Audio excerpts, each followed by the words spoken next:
Hello, everybody. Thank you for coming. Please do share. Hi, Kay. Hi, Dolores. Hi, Carmen. Even Sheriff out here sharing and inviting. Hi, Steve Wolfbrand. And Kay again. Carmen says, okay, back from the prairie, wrestling all those doggies together to come to in-depth. Super good short takes today, Dr. Joe. I kept sneaking Avril's phone, but I have the Wi-Fi stick now. I caught 3. Were there more? No, there were 2 from last night and 1 from today. I'm planning 1 for tomorrow, 1 for Thursday, and 1 for Friday. Hey, Rob, how are you? Carmen says, howdy, Stoner. Okay.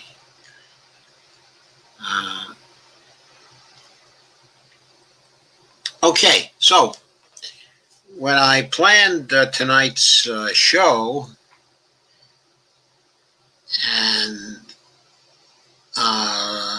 started to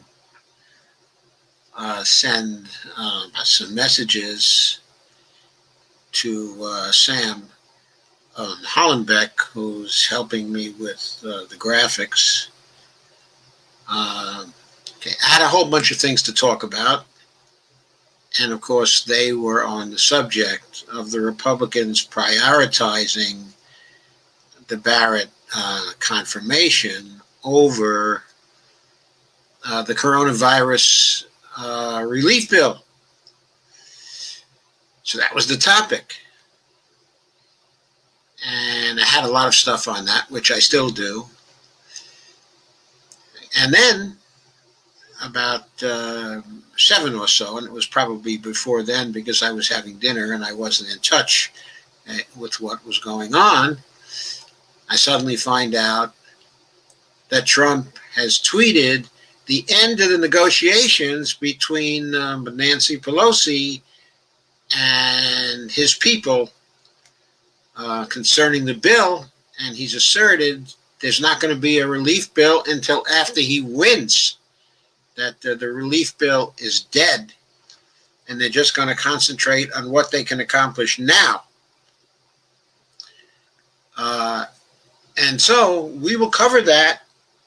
We will get to it as we go through developments that preceded that particular move. But the point is, the premise of this video has been immediately strengthened by Trump's precipitous action.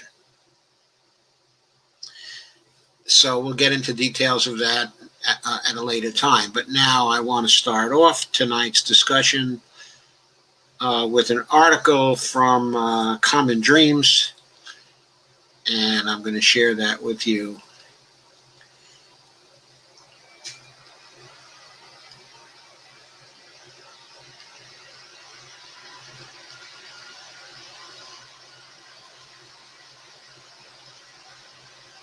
And here we are. You should be able to see it okay now. And it was published today. It said 3 in 4 Americans, including 55% of Republicans, want the Senate Republicans to prioritize COVID-19 relief over ramming through Coney Barrett. So, but to go through a few details, there's a picture of Coney Barrett and Mitch. So altogether, 75% of the voters want the relief bill to be prioritized, and of course we do too.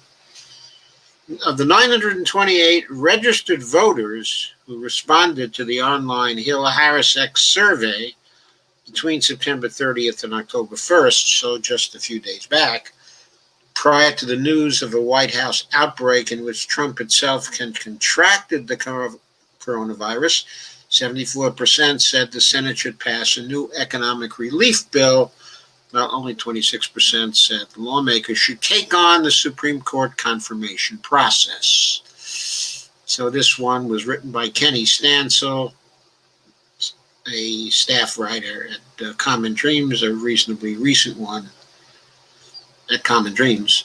The poll finds that support for prioritizing coronavirus relief over hearings for Trump's judicial nominee spans partisan divides, with 88% of Democrats, 70% of independents, 55% of Republicans, all in favor of approving more economic aid first.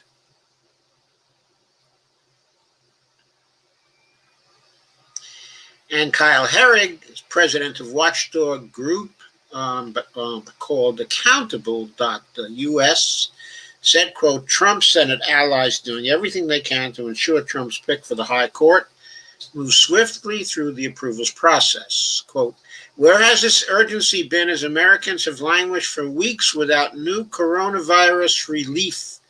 Yes, the CARES Act was passed at the end of March, in the waning days of March, and the HEROES Act was passed in the House at the end of May, and Mitch McConnell's had a bill on his desk since then, and that's where it stayed. He never did anything with the HEROES Act. So, finally, as I think you know, after the Republicans took their vacation and everybody got back to work, the Republicans took actually multiple vacations through the summer to go back home and talk to their constituents and presumably find out what their constituents actually wanted. Nancy Pelosi began to negotiate on a relief bill with the administration. Now, the Senate Republicans didn't really want to talk to her. They were internally negotiating with Mitch. Mitch started out by offering $1 trillion. And then the conservative Republicans in the Senate, a block of some 20 of them, said, hold everything. We don't want to go over $300 billion. As I recall, I guess Mitch got them to come back up to $600 billion, but not back up to the $1 trillion that he was originally talking about. So notice the situation with coronavirus is getting worse. The economic situation is getting worse. People are running out of CARES Act money, and the Republicans are going down in what they want to do rather than going up. So anyway, Pelosi obviously sees there was a $1 trillion offer that was on the table, which the Republicans were okay with. That is the Senate Republicans. And she knows the administration wants some kind of deal so Trump can look good in the weeks running up to the election. So, and she doesn't want to look bad in the weeks coming up. So what she says is, she figures to herself, well, I'm going to come down considerably from what the HEROES Act specified, $3.4 trillion. I'm going to cave considerably. I'm going to take $1.2 trillion off this, and I'm going to come back with a $2.2 trillion bill, HEROES Act 2.0. And she negotiates on that basis. And there are all kinds of leaks that come out, of course. And the administration tries to negotiate with her, okay, and Mnuchin is talking 1.6. So Mnuchin and Pelosi start to negotiate, and obviously Pelosi is willing to do something. She's trying to negotiate something between 1.6 and 2.2. But one thing she really wants badly is she wants help for state and local governments, because there are 4 million jobs or more riding on that. And she'll be blamed for caving if she doesn't do something about help for state and local governments. And the Republicans don't want help for state and local governments. including Trump, because Trump doesn't want to do anything for Democratic states and cities that he says are mismanaged. So his administration is actually negotiating tough, and they don't want to come up with aid for the states and cities. This has been the sticking point for some time now. Now, the two sides, the executive branch and the House, have been in agreement on the stimulus checks of $1,200 per individual. They're pretty close to agreement on the unemployment stuff. The administration was offering $400 a week in expanded unemployment insurance. The House wanted the original $600 a week. They were negotiating that. They were probably going to find some sort of middle place on that. Maybe like $500, I don't know, something like that. But they seem to still be having disagreements on the state, and local stuff. So then they're talking more and more, and Pelosi is continuing to negotiate. She obviously wants a deal, or at least doesn't want to be blamed for not getting a deal. Trump goes into the hospital, and when he comes out, he does what he does, and we'll get back to that later, but I want to stop the story at this point before he goes into the hospital. And while people are talking about trying to find a relief bill, people in Congress. So in an interview with MSNBC this past Sunday, Ayanna Pressley characterized the Trump administration's failure as an example of the GOP's callous disregard for human life, called the Senate's hasty Supreme Court confirmation process a sham. And she tweeted that out. And she said, in the end of her tweet, she said, they refused to pass a relief bill, and yet they're trying to ram through a Supreme Court nominee just so they can tear health care away for millions of people in a pandemic. No confirmation until inauguration, she tweets. So, and also she adds at the top of that, there's a COVID outbreak in the Senate. So that's cool. In other words, the political messaging there is very, very clear. They want to tear healthcare away from millions in a pandemic. How? Through the confirmation of Amy Coney Barrett to the Supreme Court. And of course, the Supreme Court is immediately going to take up the question of the ACA on November 10th.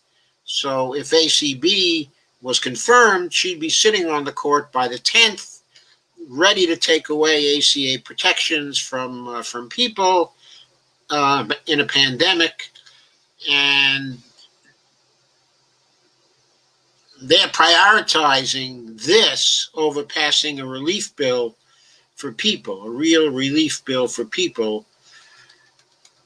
that would stop the disaster of another 4 to 5 million jobs going by the wayside because of cuts to state and local government. Good messaging on her part. And Vanita Gupta, president and CEO of the Leadership Conference on Civil and Human Rights, slammed Senate Judiciary Chairman Lindsey Graham's decision to officially schedule Supreme Court confirmation hearings beginning on October 12th. She said, this is beyond irresponsible. If the Senate must do anything right now, it's passing legislation to address COVID-19, not this, unquote.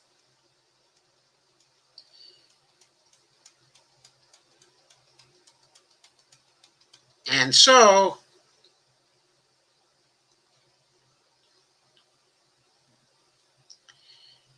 we still have Mitch holding firm, refusing to take up the HEROES Act 2.0, where Pelosi had come down by $1.2 trillion. Now, obviously, what Pelosi is doing here is she's inviting the Republicans. She went down $1.2 trillion. She's inviting the Republicans to come up $1.2 trillion from $1 trillion to $2.2 trillion, meet her in the middle. She made an offer of meeting in the middle, and she's waiting for them, pushing them to take up that offer of meeting in the middle.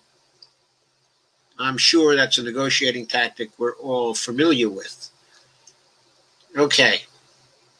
Meanwhile, also today, also came an article by Kenny Stansel from Common Dreams, which I will again share if I can find the sharing once again.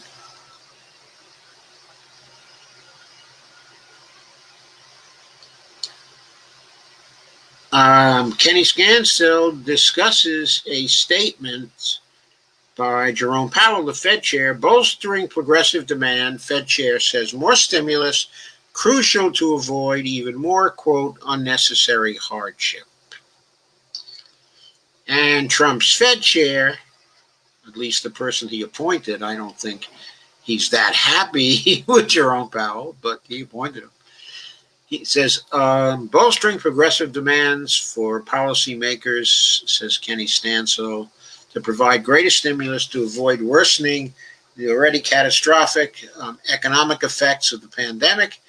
Federal Reserve Chair Jerome Powell warned Tuesday insufficient government intervention, quote, would lead to a weak recovery, creating unnecessary hardship for households and businesses.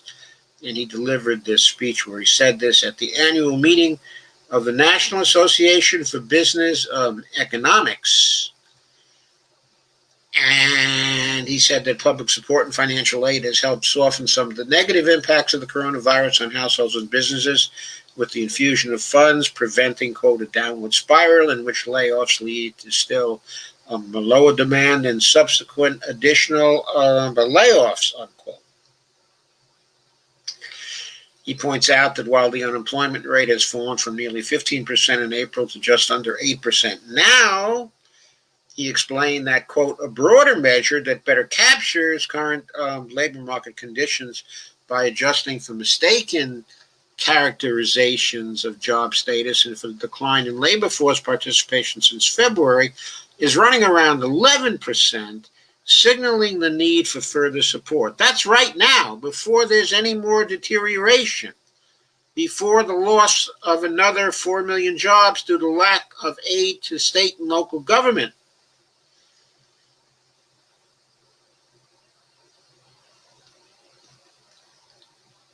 And he says, quote, the Fed chair says, quote, the burdens of the downturn have not been evenly shared.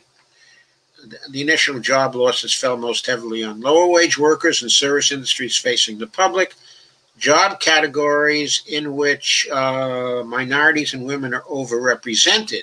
In August, employment of those in the bottom quartile of the wage distribution was still 21% below its February level, while it was only 4% lower for other workers. Combined with the disproportionate effects of COVID-19 on communities of color and the overwhelming burden of childcare during quarantine and distance learning, which has fallen mostly on women, the pandemic is further widening divides in wealth and economic mobility, Powell said.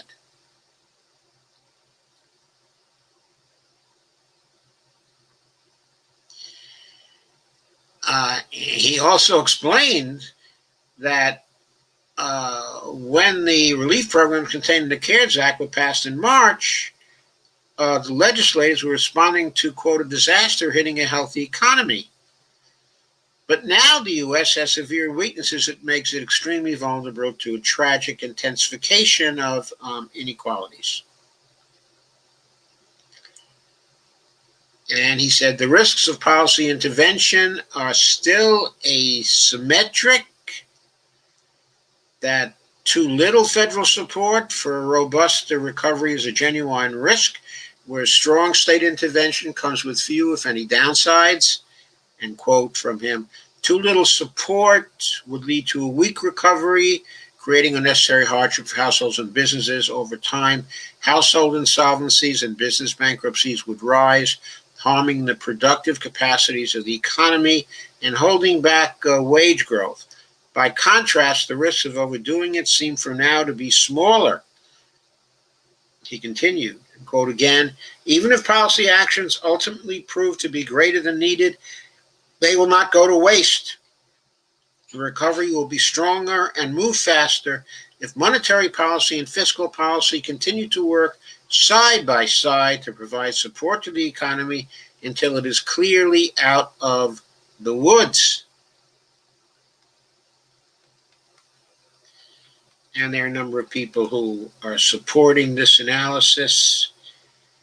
And the article then says, well, an overwhelming majority of voters want Congress to focus on approving economic relief. Senate Republicans are instead prioritizing the confirmation of Amy Coney Barrett, President Trump's nominee to replace RGB on the U.S. Supreme Court, despite a COVID-19 outbreak in the White House and on Capitol Hill, and with Election Day less than 1 month away. Jeff Stein shared a scenario that he called bleak but possible, in which no additional stimulus is passed before November 3rd, after which a lame duck Trump administration refuses to engage with lawmakers, meaning that no deals can be reached before Inauguration Day, even as both the pandemic and its corresponding economic damage intensify this winter. And Jeff Stein tweeted the points in the scenario. 1, no stimulus deal by November 3rd. Two, Biden wins, Trump loses interest in a deal with Congress, so no additional stimulus until January 20th at the earliest. And then 3, new wave of cases in November through February causes severe economic damage, just as D.C. is most paralyzed. That's one of the reasons why we got to impeach Trump again, as I argued today in one of my progressive short takes.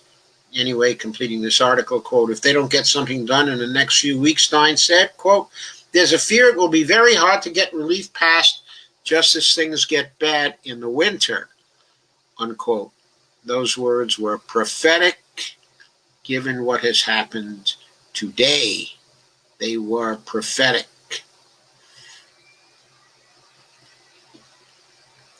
Then, of course, people were also noting, and this is an article from Common Dreams by Jake Johnson, another staff writer, today, quote, he won't support the Medicare for all. He got Medicare for one.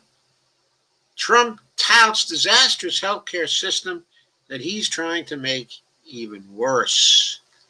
And that article basically is making the point that as the administration actively works to strip insurance coverage from tens of millions of Americans fortunate enough to still have it, President Trump, late on Monday, once again urged the public not to fear the virus that has killed more than 1 million people across the globe, because the U.S. has the, quote, best, unquote, health care in the world, neglecting to mention he was provided a level of care that is systematically denied those who are unable to afford it. In fact, it systematically denied most people. As I understand it, the care Trump got in Walter Reed Hospital, the specific mixture of dexamethasone, steroid that has been effective in short-circuiting the cytokine storm that accompanies COVID-19 frequently, and then the antibody cocktail, which is completely experimental, hadn't even gotten out of phase 3, and remdesivir, which I think is still not, I don't think it's completed phase 3 itself. I might be mistaken, about that. But the combination of those 3 medications, plus, the usual vitamin E and other things that you give to people who are having trouble breathing, but that combination of things may never have been given to anybody in the world before Trump. It wouldn't have been available to everybody in the world. That antibody cocktail wouldn't have been available to anybody else in the world. In a video shot shortly after his return to the White House Monday evening, following a brief stint at Walter Reed, Trump told Americans who have contracted the coronavirus that, quote, you're going to beat it, unquote, and claimed that the U.S. has the best medical equipment. Quote, we have the best medicines, unquote. Yeah. Now, the antibody cocktail I was talking about was the Regeneron experimental antibody cocktail. And then there was Gilead's obscenely expensive and publicly funded drug remdesivir, and the steroid, the dexamethasone, not readily available to the vast majority of Americans. As I said, I don't think the combination was available to anybody. And Dr. Jonathan Reiner, professor of medicine at GW, said, quote, the president might be the only patient on the planet ever to receive this particular combination of medicines. Epidemiologist Dr. Seema Yasmin added that, quote, of course, this is the president of the USA. He's going to get the kitchen sink thrown at him from a medical point of view, or if at all there is, whether it's authorized under emergency use or not in the case of the antibody treatment, unquote. And then, quote, but then there are 210,000 Americans who have died over the past few months because the pandemic response has been so bad, said Yasmin. And they certainly didn't get access to this kind of treatment. And Jim Zogby said, this isn't just sick, he tweeted. It's criminal. How dare he say, don't let it dominate your lives, quote unquote. After 210,000 dives and hundreds of thousands permanently scared by COVID-19. Pardon me, but he's talking like the spoiled jerk that he is. He won't support hashtag Medicare for all. He got Medicare for one. Yes, he did. He got Medicare for one. And that's a fact. That is absolutely a fact. By the way, about that 210,000, according to the Worldometer site,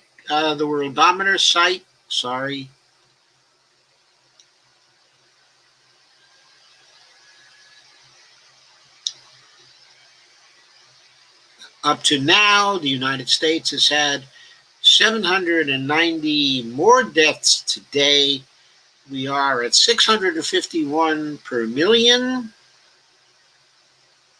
fatalities, 651 fatalities per million, total 215,822 deaths, almost 6,000 more than that quotation of 210,000 deaths. I don't believe in being conservative about these things. I believe in giving what I believe to be the facts. Okay, and by the way, the excess deaths between this year and last year, which are pretty much attributable to COVID, at this point are running 275,000 excess deaths, not 210,000 or even 215,000. And by the way, some of the Republican senators with their airy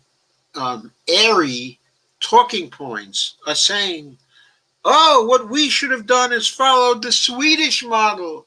We would have been better off if we followed the Swedish model.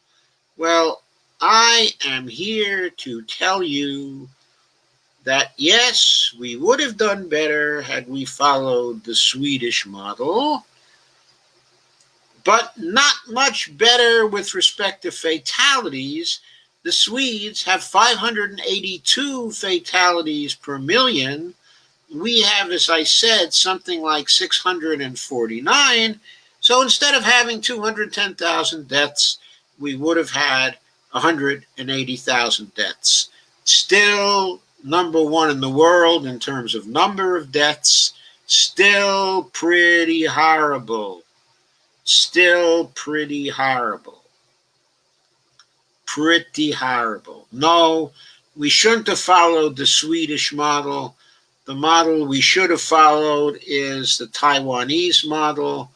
Taiwan has 0.3 of a fatality per million. As I never tire of telling you, if we had followed the model of Taiwan and we had had 0.3 per million, we have 330 million.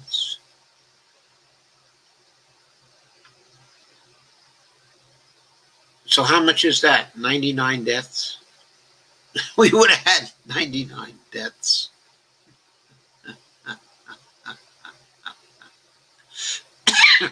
we have to multiply the 0.3 by 330. So if we multiplied it by 0.1, we would be at 33. So we'd be at 99 deaths. 99 deaths. Instead of 215,000, maybe 275,000, we would have been at 99 deaths.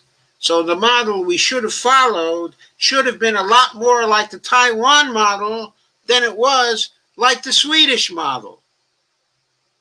So that's a message for airy Republicans who can't be bothered to check over a few statistics on international sites. So let's get back to the article.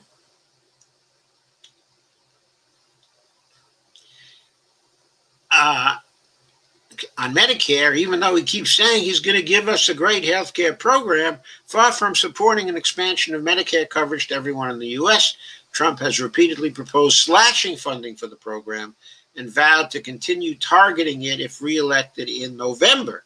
So that's what he's going to do. He's not going to do anything good for anybody. Okay, I won't go on with this article. It has some good things in it, and it's linked, so you can do it. But the basic point is what we need, is Medicare for all. What we're getting from Trump instead is bullshit, of course. We used to have an old saying, I'm sure you all know it. Bullshit makes the flowers grow. Donald Trump grows them row by row. Couldn't resist that, even though it's way older than I am, and I'm pretty old. So here we go. I'm older than Trump. And I didn't have any of his advantages. I don't have COVID, though. And here we go about the Republican response to Amy Coney Barrett. The Senate stands in recess because the Democrats folded yesterday and consented to a 2-week adjournment until October 19th, which was what McConnell wanted. Rather than holding their feet to the fire and forcing the Republicans to agree to an adjournment, until after the election, or to a commitment that they would abandon the attempt to confirm Amy Coney Barrett before the election and work on the stimulus bill, all that Chuck Schumer could muster was giving in to Mitch McConnell and giving the Democrats consent to a 2-week adjournment. Only one Democratic senator was needed to block the 2-week adjournment and to continue the negotiations. And not even one Democratic senator, but not even Jeff Merkley, and Bernie Sanders was too busy being out on the road campaigning for Joe Biden to be there in the Senate and to object to the request for unanimous consent so they could adjourn until the 19th. Meanwhile, confirmation hearings go on in the Judiciary Committee. The signal that the nomination is proceeding, and we'll go on, but next week, the Democrats had no power to stop them. By the way, I want to share this article. It's a column from Dave Dayen. Let me share this.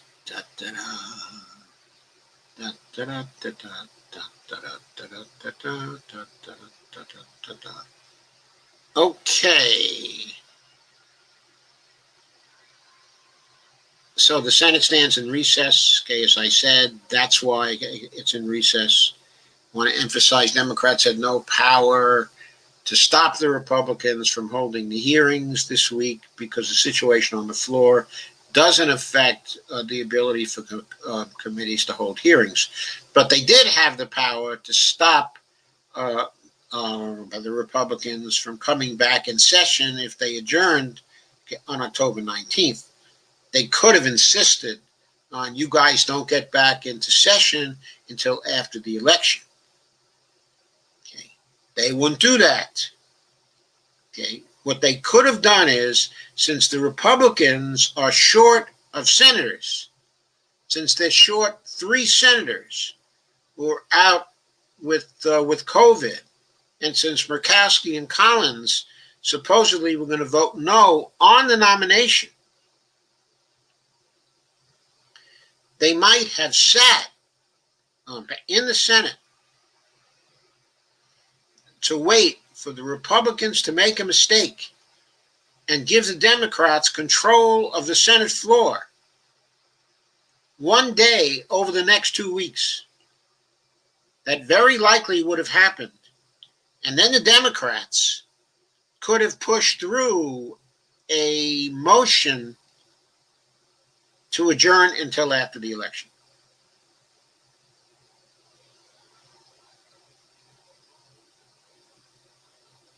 Or maybe they could have pushed through a vote on the nomination while the Republicans didn't have a majority on the Senate floor.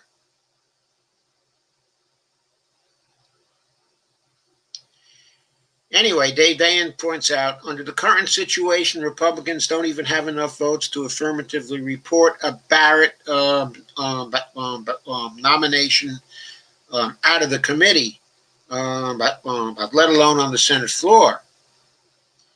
As Sarah Binder explained, the reason why they don't is because 2 senators on the Judiciary Committee have COVID. Okay, the Republicans have an advantage on the committee of 12-10, but 2 of them are out. So they've only got a 10-10 situation.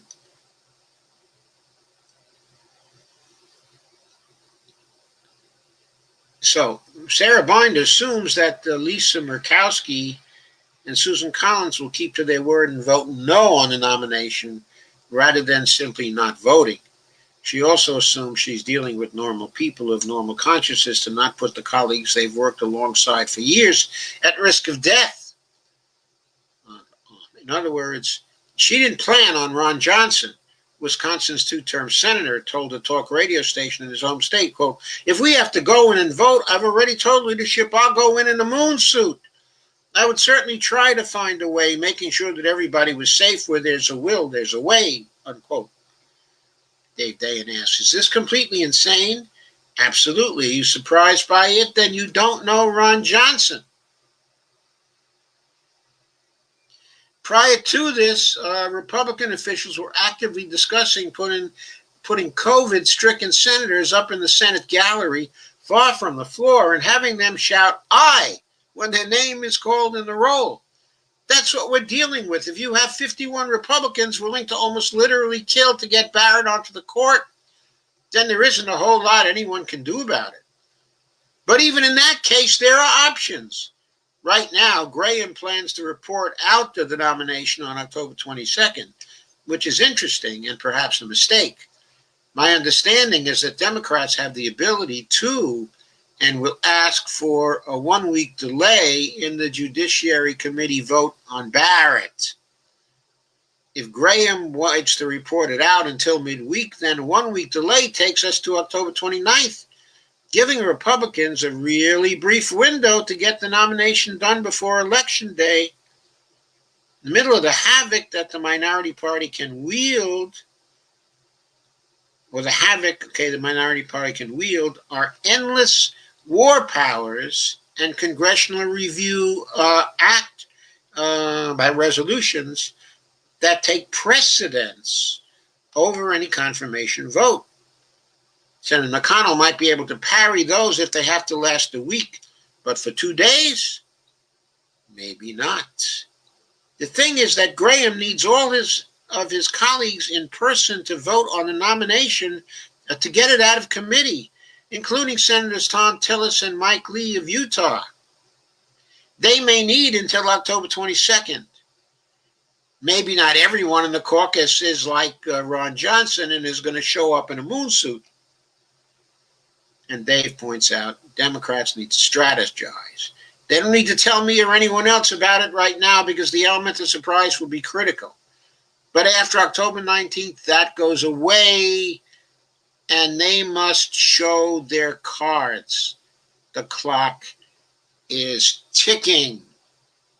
So now we come to Mr. Trump, to Mr. President.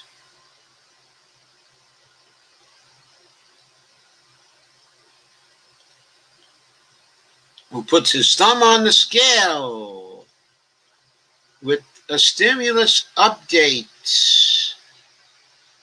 I'm sharing CNN's report about this.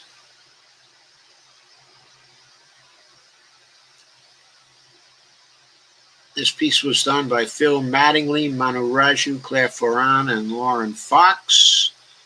The headline is, Trump abruptly scraps stimulus talks, punting on economic relief until after Election Day. That is a very poor punt. It is a little dribbler. President Donald Trump has ordered his negotiators to halt talks over a new stimulus package after the two sides have struggled for months to reach a deal. A stunning move that puts an end to last-ditch efforts for a major economic relief package as millions are reeling from the coronavirus crisis. I have instructed my representatives to stop negotiating till after the election, when immediately after I win, we will pass a major stimulus bill that focuses on hardworking Americans and small businesses, like anybody can believe a promise from Donald Trump. He wrote that in a series of tweets this afternoon. Trump's message stunned lawmakers, especially since Treasury Secretary Mnuchin and House Speaker Pelosi had been trading proposals and negotiating for days in the hopes of narrowing their differences, though they were still far apart in their talks. The decision to pull the plug on the talks is a major blow to Americans still struggling with the fallout from the once-in-a-century pandemic, and they should hope it's once in a century, and endangers an economic recovery that for months was driven by the initial $2.2 trillion stimulus passed by Congress in the spring.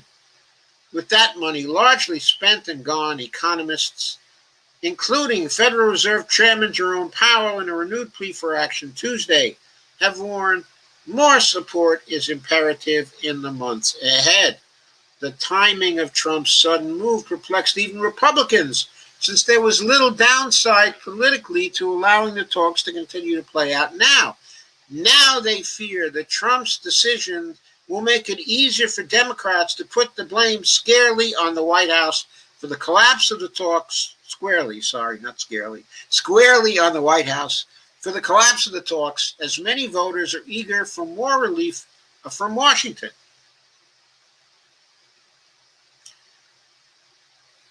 So,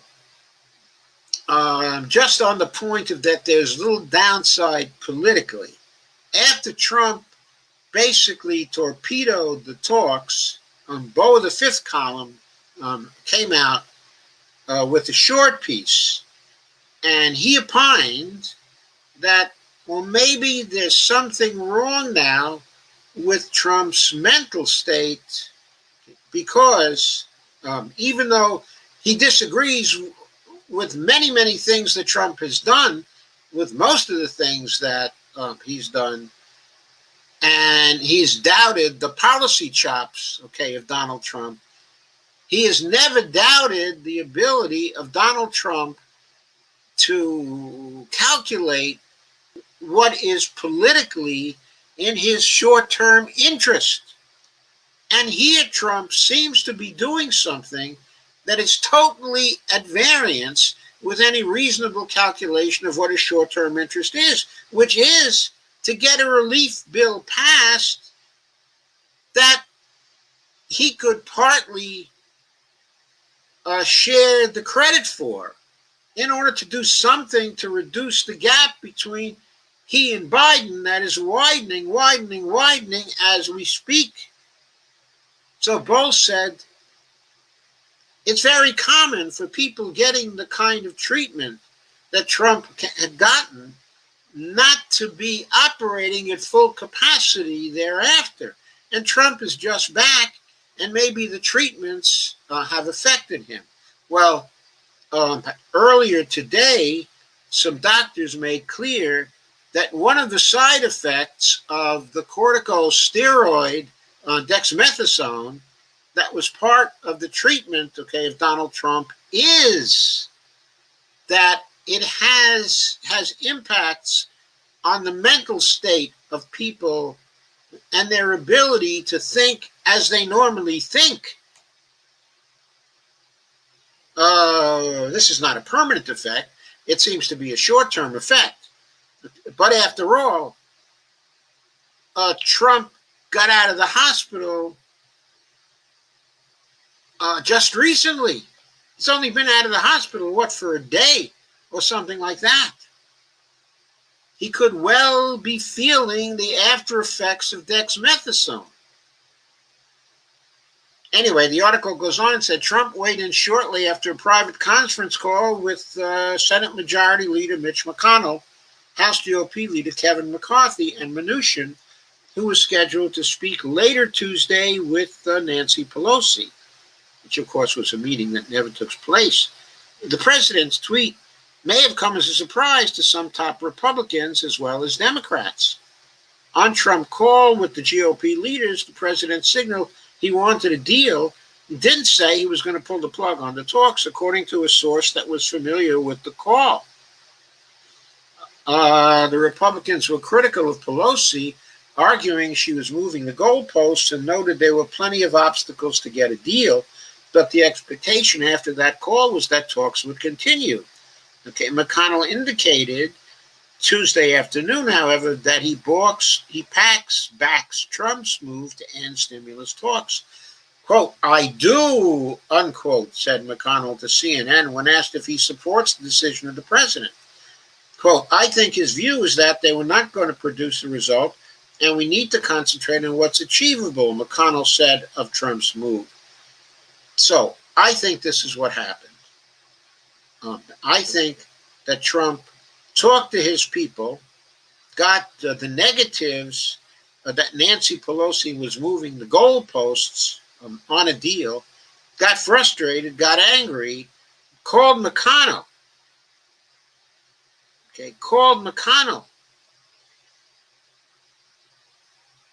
And asked McConnell. And McConnell said that it was going to be very difficult, if not impossible, for him to get his caucus in back of him to come up to the level Nancy Pelosi wanted them to come up to.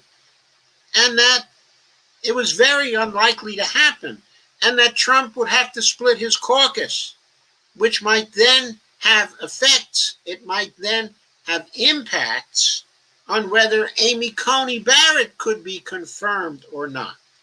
So my theory is that what Mitch McConnell did is he basically said to the president, hey, the situation is such down here in the Senate that you can either have the confirming of Amy Coney Barrett or you can have the stimulus bill, but you probably can't have both. At which point, I'm sure that Trump blew his gasket and started tweeting out stuff he never talked to his negotiators about. And McConnell, of course, then said he did back Trump. Why wouldn't he back Trump? All he wants for his whole life is almost within his grasp. Turning the federal judiciary, including the Supreme Court, over to the conservatives. His chief life goal is almost within his reach. Why would he want to risk splitting his caucus for the sake of a stimulus bill that would help most Americans, that would help us. Why would he want to do that? So he gave Trump advice that was in his own interest, not in Trump's interest. And now he's saying, oh, I do back Mr. Trump. And then, quote, he said, I think his view is that they were not going to produce a result and we need to concentrate on what's achievable, unquote, said McConnell of Trump's move. I think that was McConnell's view, and he conveyed that view to Trump. And Trump, who I think is often influenced by the last person he speaks to, glommed onto that and immediately tweeted something that was not in his short-term interest. I agree with Bo. It's not in his short-term interest. But in the wake of the announcement, the president's call to end the talks generated some bipartisan pushback, says the article. Senator Collins of Maine, a Republican up for re-election in one of the tightest races this cycle. I don't think it's that tight. I think Sarah Gideon's ahead by at least 5-6 points. Called the decision to end talks a huge mistake and said in the mistake that she had been in touch with Secretary Mnuchin.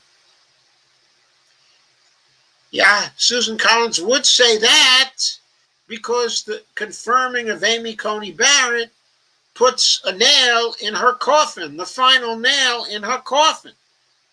She would say that. And GOP Representative John Katko, a New York lawmaker who represents a swing district, responded to the news in a tweet saying, quote, I disagree with the president. With lives at stake, we cannot afford to stop negotiations on a relief package. And Annie, quote, I strongly urge the president to rethink this move. Why? Because John Katko, a New York congressman representing a swing district, knows that if there's no relief bill, he's probably toast. Pelosi slammed the announcement from the president in a statement saying, clearly the White House is in complete disarray. And she said, quote, today, once again, President Trump showed his true colors, putting himself first at the expense of the country with the full complicity of the GOP members of Congress, unquote. And then, quote again, walking away from coronavirus talks demonstrates that President Trump is unwilling to crush the virus, unquote. I don't know if I agree with Pelosi. I don't know if he put himself first at the expense of the country. He seems to be putting what Mitch McConnell wants first at the expense of the country.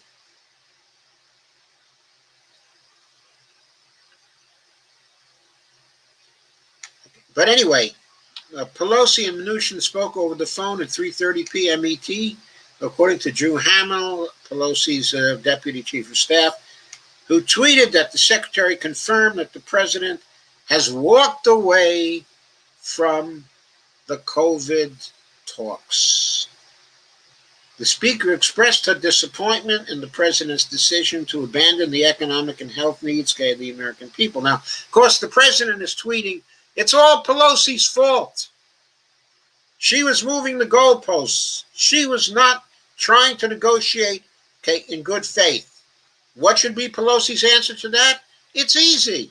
Hey, Mr. President, I came in originally in May with a $3.4 trillion COVID-19 relief bill called the HEROES Act, in case you forgot.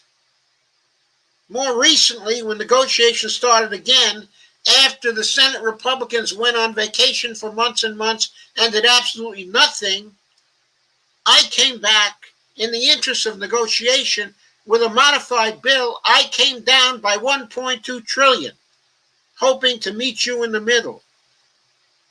McConnell's original offer was $1 trillion. I thought you would get on him and get him to meet me in the middle at $2.2 trillion. But you guys didn't do that. You guys were not negotiating in good faith. You took a good faith compromise offer of $2.2 million and you spit on it. The Senate Republicans went backwards to $600 billion and to $300 billion.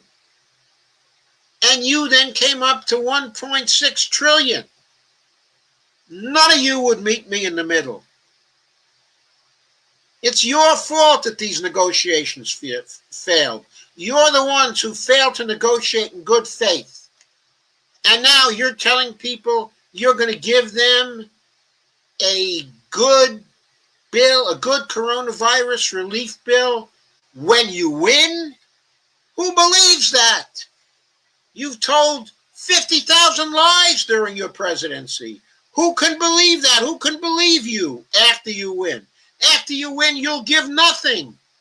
You'll do nothing for people. You don't care about people. You've never shown them you cared about people. You never did anything for people. That's the way she could answer this. It's so easy.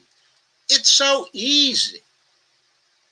The speaker addressed the news on the call by saying of the Republicans, quote, "This is who they are." She's right about that. This is who they are. They won't even compromise when she caves halfway. Even then, they won't cave on their position. They were so used to negotiating with Obama, who would give them 85% of what they wanted, that they figured they could pull the same deal on Pelosi. They had good reason to believe that, because she was always caving on various things. But in this case, she would not. Maybe Shahed Buttar has something to do with that. And Pelosi said that Trump is, quote, desperate, unquote, so is trying this, quote, stunt, unquote. She called his abrupt decision to end the talks a, quote, Hail Mary, unquote. Maybe a Hail Mary, it may be a brain-addled reaction to dexamethasone. She also said his tweet was incorrect. Trump said he came up to 1.6 trillion, but she said Mnuchin was at 1.3 trillion. Oh, I didn't even know that. Either way, she said it was too little. She criticized the final offer as meager on unemployment insurance, money for schools, child care, and for state and local governments. In her Dear Colleague letter, she cited the need for more stimulus mentioned in the Federal Reserve's chairman's remarks from earlier Tuesday. Quote, too little support would lead to a weak recovery, creating unnecessary hardship for households and businesses. She quoted Powell as saying, quote, over time, households insolvencies and business bankruptcies would rise. Well, I quoted that before. There's no reason to quote it again. So, there you have it with respect to what's going on with the stimulus bill. It's now looking that unless Trump suddenly backs off and changes, it looks like there's not going to be a stimulus bill. I don't think there's going to be a stimulus bill unless the Democrats win. If Trump wins, I don't think he's going to pass a stimulus bill. How's he going to get one? He's not going to get one out of the House.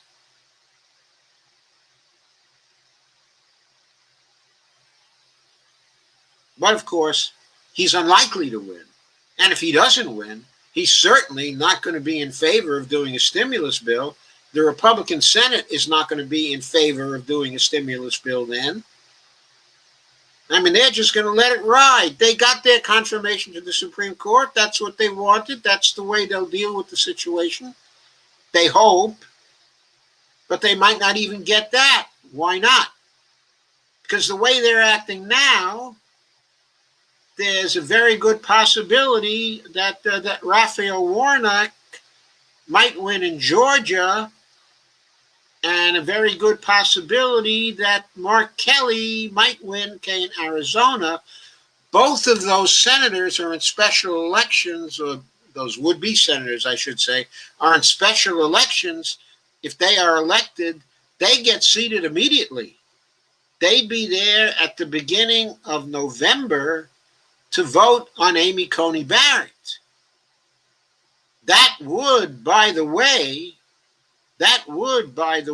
create a situation where the Republicans had lost 2 confirming votes, with Susan Collins saying that she would be a no vote and Lisa Murkowski saying that she would be a no vote.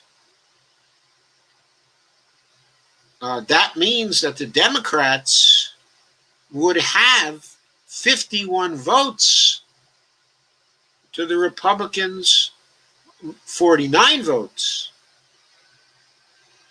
Now, maybe, just maybe, in that situation, if Susan Collins lost, she would, in a peak, change her mind and vote for Amy Coney Barrett.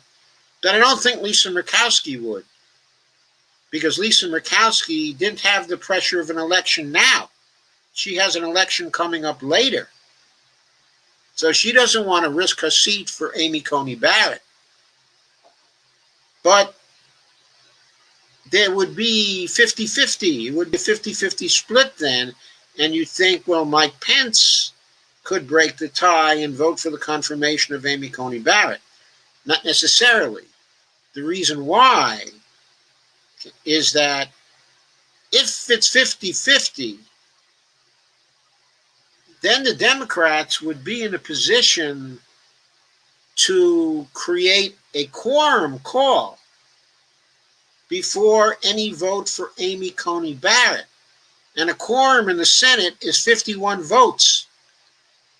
If the Republicans don't have the 51 votes, but only 50 votes, Pence can't vote. Pence cannot break the tie. Then Amy Coney Barrett wouldn't be confirmed. If she doesn't get confirmed before the election,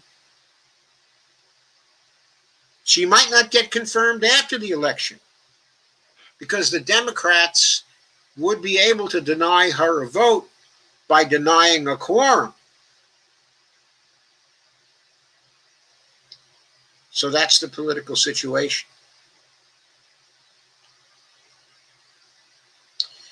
So before I get on to something that I really wanted to handle in some detail, I thought it might be important to look at some of the reactions to Trump's sudden decision to stop the stimulus talks.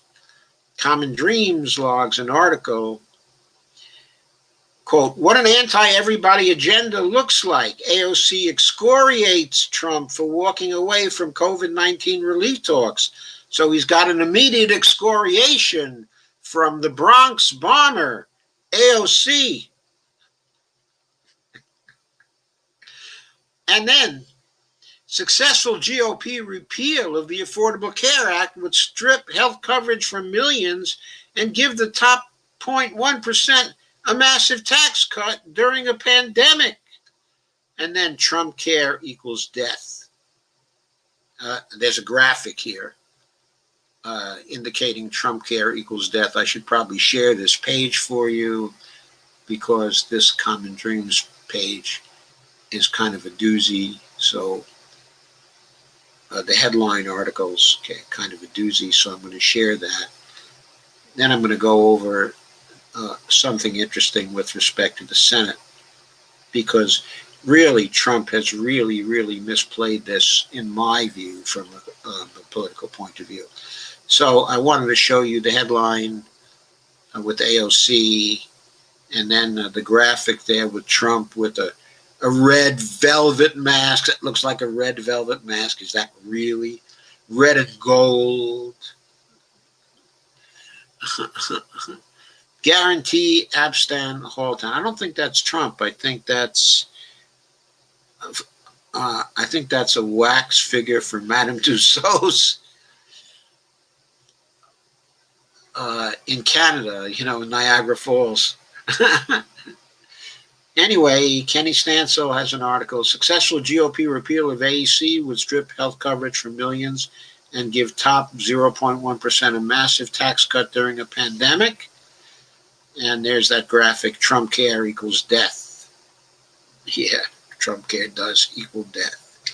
The richest tenth of 1% would get a tax cut of $198,000 a year. And Big Pharma would get a tax cut of $2.8 billion. But millions of seniors would pay billions more for prescription drugs or die, actually. And 20 million would lose their health insurance.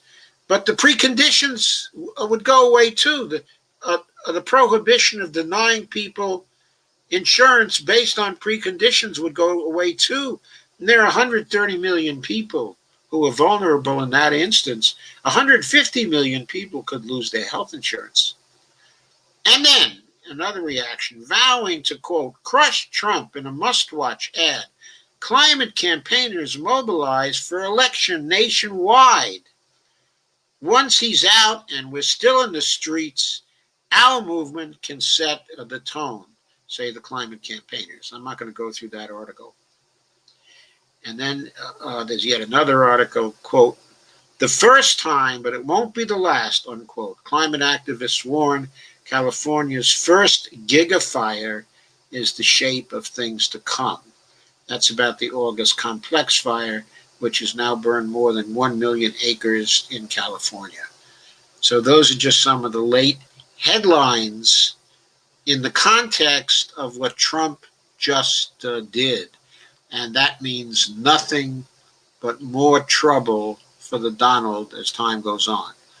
I really think that Donald Trump has opened the way in so many ways for a landslide by the Democrats. Now, I was warning this actually months ago, but what we have to consider, really take seriously, is what's going on with the Senate on elections.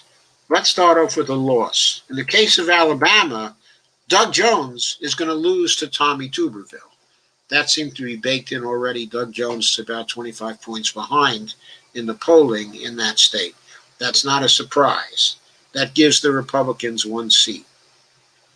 Al Gross, though, in Alaska, is on the point of defeating incumbent Dan Sullivan. He's in a statistical tie with Dan Sullivan now, and he's been surging. And Trump is not going to be popular in Alaska because Alaskans are in a depression because so much of their economy depends on tourism, and tourism is dead. And why is it dead? Because Trump did not respond effectively to COVID-19, so nobody's traveling up to Alaska at this point for tourism. And who's to blame? Donald Trump. And who's to blame? Dan Sullivan, who's done nothing but support Donald Trump since he got into the Senate. Then in Arizona, there's Mark Kelly versus Martha McSally. Mark Kelly has about a 10-point lead right now. He's going to slaughter McSally. That seems to be baked in already. John Hickenlooper is way ahead of Cory Gardner. God knows why John Hickenlooper is such an ass. But there he is. He's way ahead of Cory Gardner. John Ossoff is within 5 points of David Perdue in Georgia. David Perdue is still favored. But remember, David Perdue has been foursquare behind Trump. And here's Trump tanking the COVID-19 stimulus relief bill right now, squarely taking the blame of it on his own shoulders. Who's going to believe this BS is, I'll pass the stimulus bill after the election, after I win? Who's going to believe that? They're not going to believe that. Then in Georgia, we have the three-way race. It's a jungle primary. There's Warnock, Raphael Warnock, who's a reverend in Martin Luther King's old church, versus Doug Collins, versus Senator Kelly Loeffler, who was appointed to the Senate when Johnny Isakson left, and who's been involved in scandals since then. And in the three-way primary, last numbers I saw was that Warnock is at 38%, Collins is at 25%, Kelly Loeffler is at 21%. Kelly Loeffler is certainly headed for a defeat. Now, whether Collins can pick up all the Republican votes, I don't know. Between Collins and Loeffler, 46% were going for Republican candidates. Warnock had 38%. Whether Warnock can pick up enough votes to win, I don't know. Other progressives were taking some votes away from Warnock, so it may be closer than 46 to 38. Maybe Warnock has a chance. There's a lot of enthusiasm behind him. There is the anti-Trump feeling, which is important in Georgia right now. Okay. Then there's the state of Idaho. I don't know how to guess that. Paulette Jordan is a Native American whose experience is on Native American councils versus Jim Rich, who's a Republican functionary in that state, RISCH. I haven't seen any polling on that state at all. Paulette Jordan seems like an attractive candidate, well-spoken.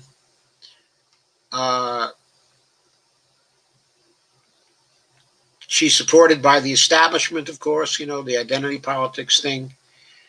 I know Rich is heavily favored because that's a red state. But this is a different election. It's a repudiation of Trump, a repudiation of his policies. Everybody's suffering from COVID. And they know Trump is to blame now. They know Trump is to blame. I don't know whether Rich can win so easily there. I don't know whether he can win against Paulette Jordan. I haven't seen any polling. Anyway, that's a possible loss. Then there's Teresa Greenfield versus Joni Ernst. Latest polls are showing Greenfield is slightly ahead now. Ernst is in real trouble, and she's not that attractive a candidate in terms of what she's been offering to people. She's been pretty much a Trumpist, Trumpian. In Kansas, we have a Trumpist who's running against Barbara Bollier, who's a centrist, but a much more attractive candidate than the Trumpist. Bollier is close. She can win. That seat can be turned. Then there is Amy McGrath versus Mitch in Kentucky. Now, I think that Mitch is going to win it. He's way ahead. Amy McGrath was a very poor choice, but that's not the win of a new seat for the Republicans. It's not a loss for Democrats. It's just a hold for the Republicans with respect to Mitch. Chuck Schumer really blew this seat. If he had allowed the state party to make its choice, Charlie Booker would have been the choice. And Charlie Booker would be giving Mitch a run for his money right now. A big run for his money. Mitch would have everything he could handle to hold his seat in Kentucky. He wouldn't have time for the shenanigans in Washington so much. But Amy McGrath is a frickin' incompetent. She can't even do good ads. She's awful. She's going to lose. And Mitch is going to win. So a golden opportunity is wasted by little Chucky Schmucky. So there we go.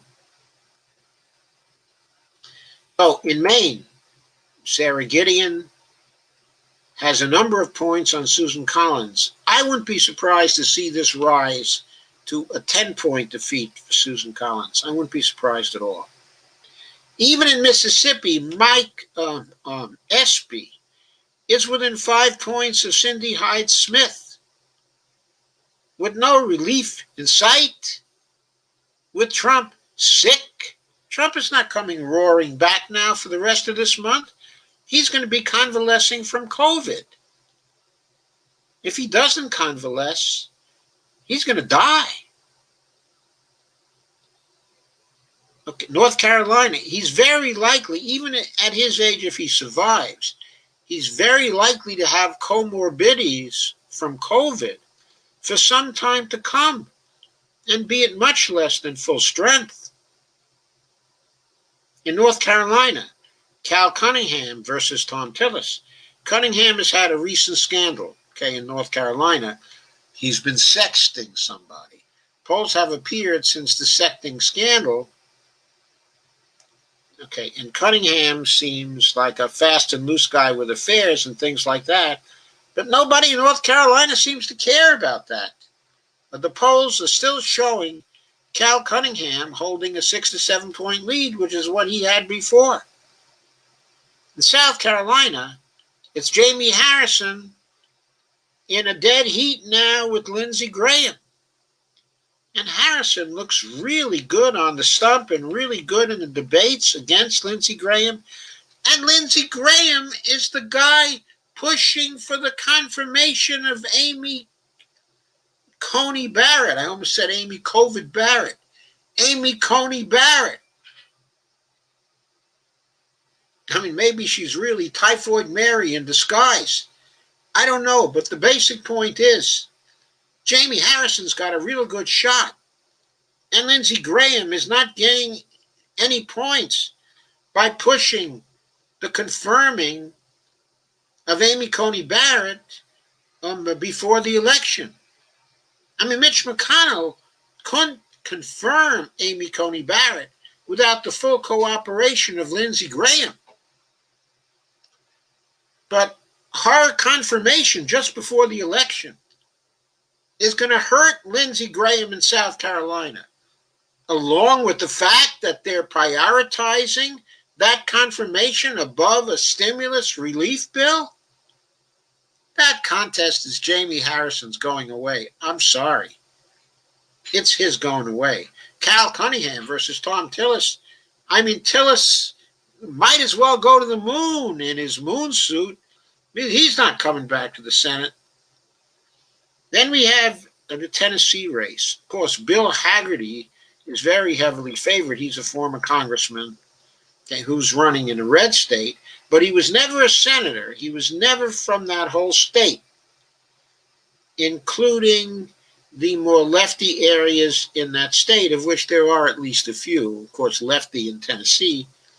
But still, there is Marquita Bradshaw, who showed up out of nowhere to win the Democratic nomination in the primary. She's an environmental activist. She's for Medicare for all. She's for a Green New Deal. What is Bill Hagerty for? Donald Trump? More COVID-19 fatalities? Now, I don't know how Bradshaw is going to do. I haven't seen any polling in that state. I'm sure a lot of people don't even know who Bradshaw is. She hasn't had a lot of money. But she won that Democratic primary with, a relatively few $1,000s against a Democratic establishment candidate. She came out of nowhere to smash him. Maybe she can do the same thing with Bill Hagerty. In the absence of polling, I don't know. MJ Hagar is very close to John Cornyn in Texas. Confirming Amy Coney Barrett, which John Cornyn's going to have to vote for. He probably's got to stick with Trump at this point. He's on the bubble. He's on the bubble. She's going to be running against Amy Coney Barrett and confirming her. And majority of people in the country, including Texas, don't want to see Amy Coney Barrett confirmed. And he's going to take that confirmation vote. That's going to hurt him. He's part of the Republican group that's been blocking a stimulus COVID-19 relief bill. That's going to hurt him. Hagar can surprise. She can win by 4 or 5 points in Texas. I see it coming. I don't know if the Republicans can see that far. Then in West Virginia, there's Paula Jean Swearengin and Shelley Moore Capito. Shelley Moore Capito, of course, is another one. She's going to vote for Amy Coney Barrett. She's voting against the stimulus relief bill. And there's a West Virginia population of voters totally suffering through this pandemic and through the economic crisis in West Virginia, one of the poorest states in the Union, I see Paula Jean Swearingen coming too. Now, there hasn't been polling in West Virginia, so I don't know where the polls sit, but Paula Jean Swearingen has a strong organizational effort in that state. She came close against Joe Manchin 2 years ago, who's a lot more popular in West Virginia than Shelley Moore Capito. I think Shelley Moore Capito's in trouble. Anyway, I'm not counting any chickens here. All I'm here to do is to point up how many seats it would be possible for Democrats to get in the Senate if there were a landslide, which for reasons I've outlined, I see shaping up. So I'm just going to count them. Okay, I'm just going to count them.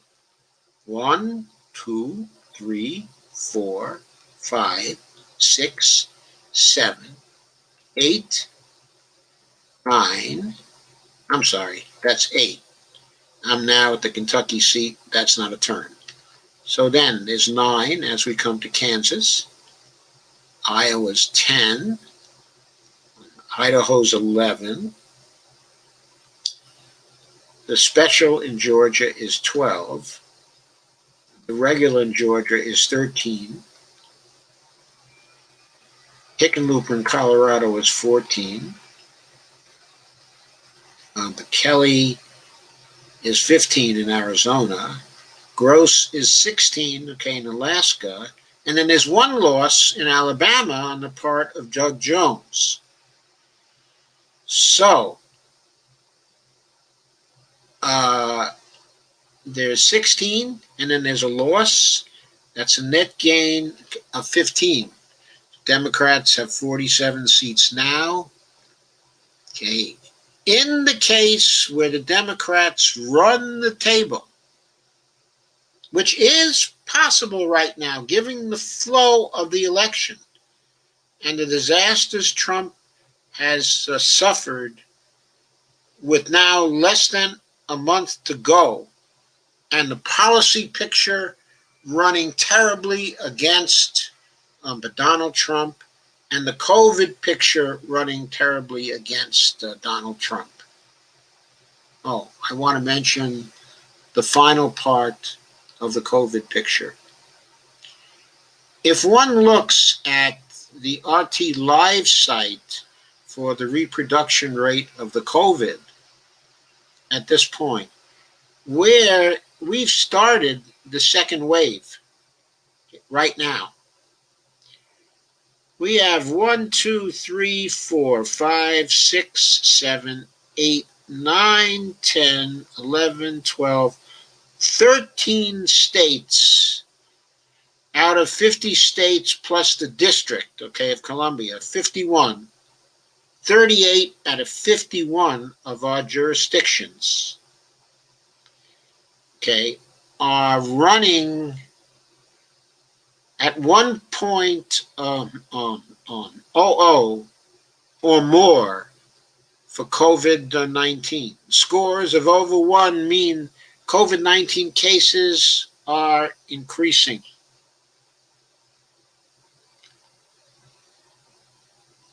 You've got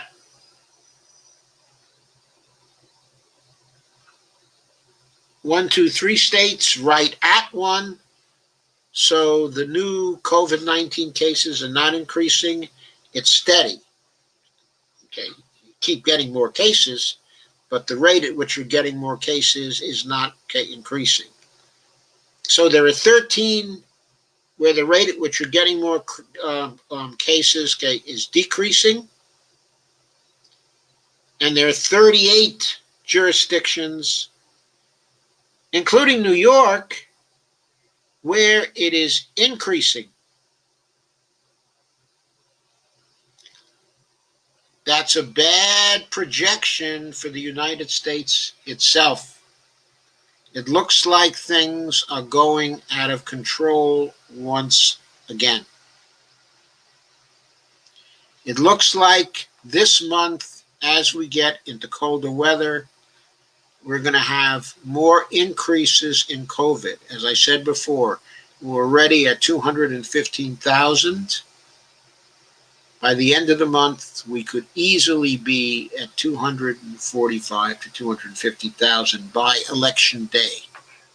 Take me seriously now. That is very, very likely to happen.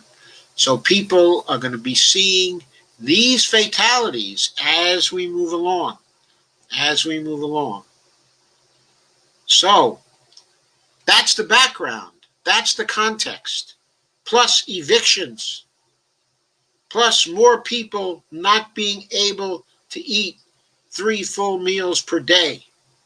Plus more people not having unemployment insurance with no relief bill in sight.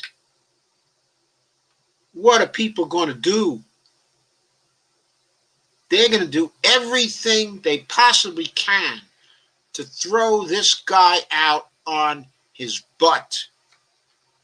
And after the election is over and he starts his shenanigans, there are going to be moves in the House to impeach Trump and get him out of there right away.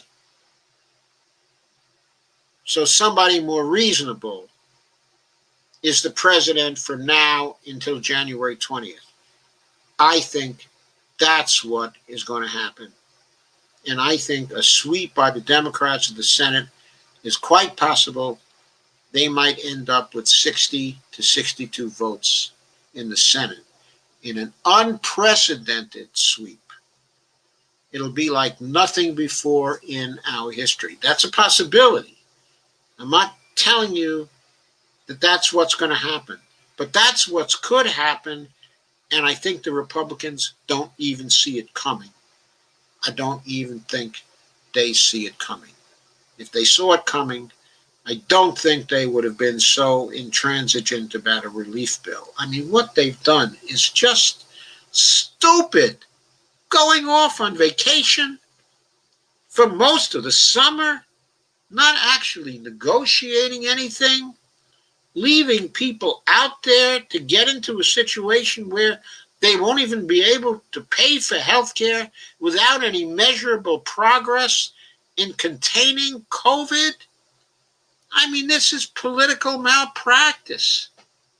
It's practically treason. I mean, it's just incredible.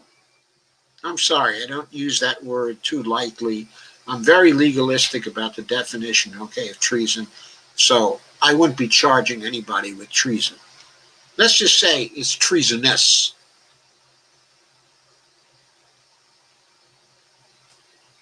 Meaning, their actions are like selling your country and the people who live in it down the river. That's what has been going on. Okay, I'm going to move to your comments now.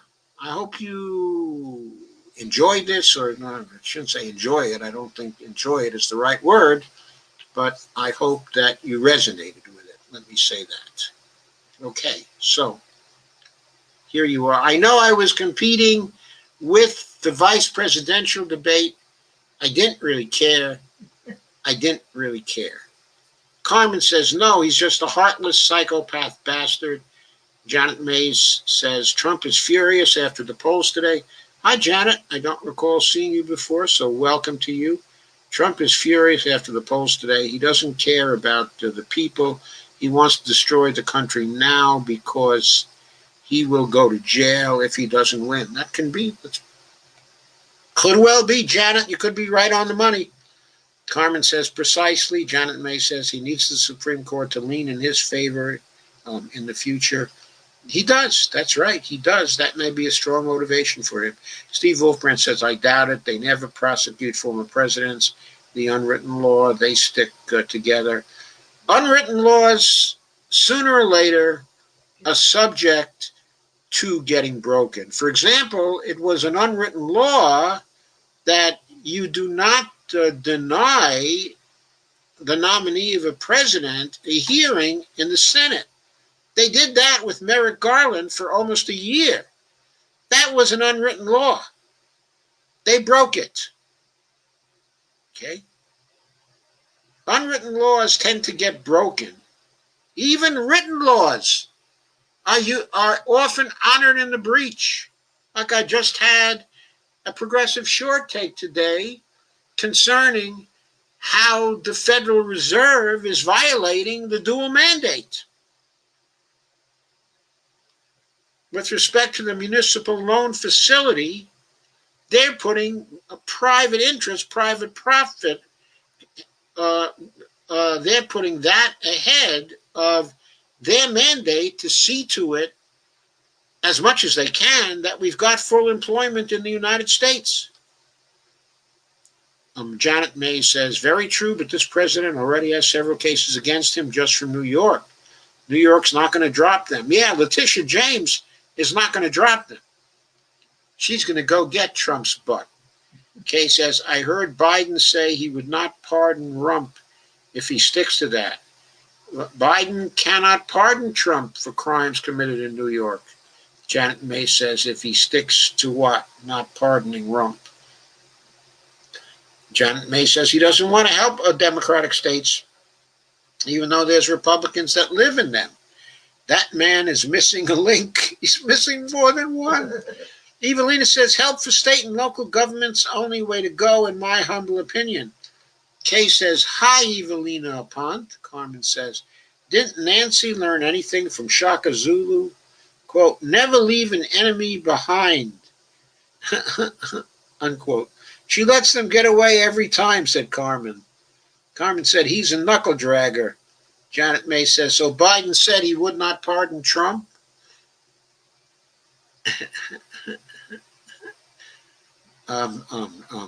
Evelina Pond says, Shaka Zulu, laugh out loud, facetious. Kay says, that's what he said a while ago, Janet. Janet May says, too bad Mitch McConnell does not get COVID just to put him out of commission for a little while. Actually, it's Lindsey Graham who needs to be put out of commission for a while. 2 or 3 more people on the Judiciary Committee who went to Republican the lunches where Ron Johnson was present. Carmen Yuna says, what I'm getting at is she has to be tougher and see it coming. Evelina says, agree. Kay says, Carmen, she's useless. Evelina says, a useful idiot. Carmen says, over 2,000 more new cases of COVID in Florida again today. Kay says, okay, don't look so much at the new cases. Look at the reproduction rate, because when you look in absolute numbers, it doesn't control for population. Okay, 2,000 more new cases. Well, it's serious. It's 2,000 people getting sick. That's certainly serious. I'm not downgrading the seriousness. I'm just saying it has to be controlled for population. In other words, there could be 100 new cases in, say, Wyoming, and that would be worse than the 2,000 more new cases in Florida if you take count of population. Kay says, wish I had some money so I could get you and my daughter out of there. And Janet May says, Trump only cares about his future. Carmen says, how's Ohio doing on new COVID cases? I suggest, Steve Wolfbrand says, I suggest you all watch Graham Elwood's interview of Whitney Webb about 2 hours ago. It says the military is handling the warp speed vaccination program. But very ominous. It might be ominous. They might do a very efficient job. On the other hand, for those who do not trust the vaccination and who do not want one for a while, it may be very ominous. Depends on what orders they have. Experimented. And Kay says, going up, but not like down there. Carmen says, he knows his financial doom is calling him. Janet May says, of course they would experiment on our vets that have no choice. Scary. Steve Wolfbrand says, I have a hunch Trump is not well at all. He was gasping for air. Carmen says, talk about Trump stakes in the COVID mess. But Dr. Joe, okay, isn't that emoluments too? Yeah, he's been violating the domestic and foreign emoluments clauses both continuously, almost every day. And Pelosi hasn't wanted to get him for it. It's because she's afraid that if you start getting after the corruption, okay, among the elites, it's going to bite back on the Democrats, okay, as well. And so those were the strongest grounds for impeaching him before. Now the strongest grounds are COVID, what he's done with respect to COVID. It's been so criminally negligent that alone you could impeach him for. Carmen says COVID meds correction. Kay says AOC is on Maddow tonight. Wow. Carmen says, I hope she cusses Mad Cow out. I'm afraid she's not. And Steve Wolfbrand said, I think New Zealand has done the best with COVID. No, Taiwan has done far better, okay, than New Zealand. But New Zealand does have only 5 deaths per million. Okay, remember, though, New Zealand has only about 4.5 million people. Okay.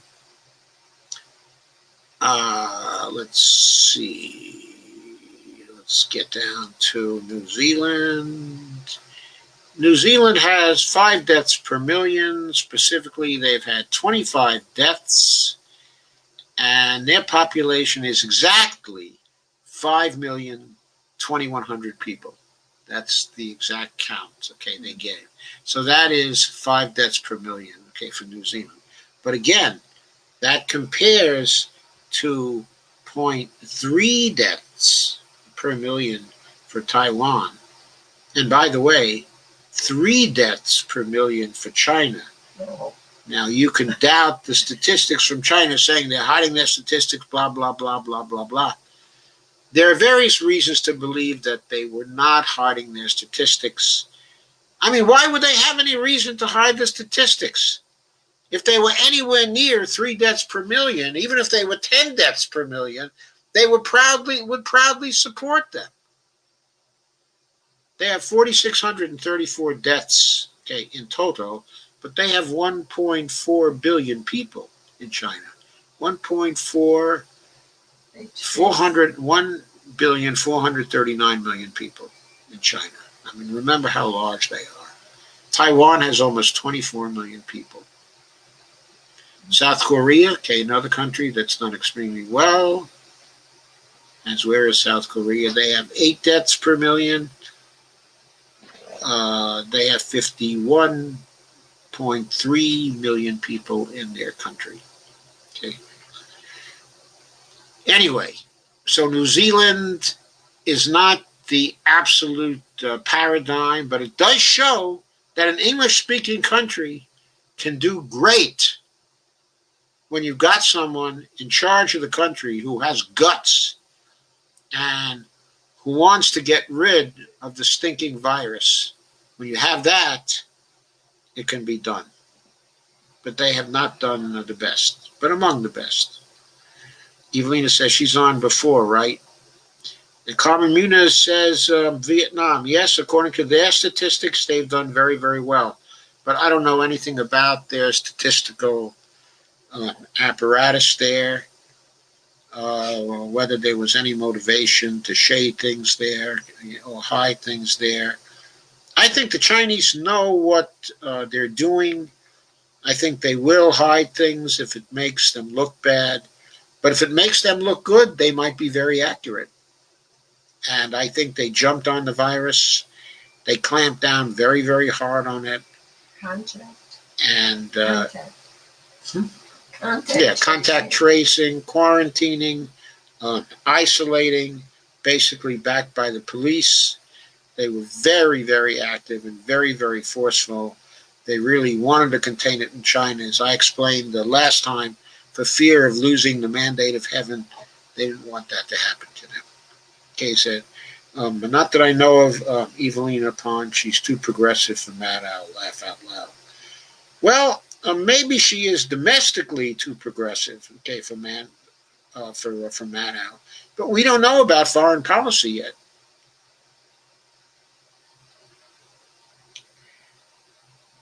And Carmen says he doesn't have COVID either, Dr. Joe. Who doesn't have COVID? Evelina says Reed Board of Governors and PR has endorsed Trump.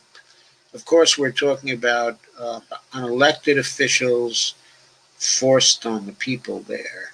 Oh, the Board of Governors in Puerto Rico has emboldened Trump. Yeah. Has endorsed Trump. Yeah. Unelected officials forced on the people there. Evelina says, sorry for getting off topic. Evelina says, for sure. Steve says, PR people cannot vote for POTUS. They are a colony. By Stephen Wolfbrand. Yeah. Actually, Puerto Rican people do have the vote. They can vote for the President of the United States. Now, Biden just said that he was going to make it a state. Right, but I'm not talking about is making it a state. That's a separate thing. Okay. But, okay, if Puerto Ricans come to the mainland, and a lot of them are here already, they get to register. They are citizens of the United States, and they get to register and vote, okay, like anybody else. And Evelina says, Steve Wolfbrand, this time around, they did not elect their governor. Evelina says, handpicked. And Janet May says, okay, the Democrats need to get their heads out of their you-know-what. Evelina says, the way things are going thus far, no chance. Carmen says, moon suits are a good idea. Barbara Wernick says, Trump announced there will be no stimulus until after the election. Yes, we know. Kay said, markets already crashed after he said that too.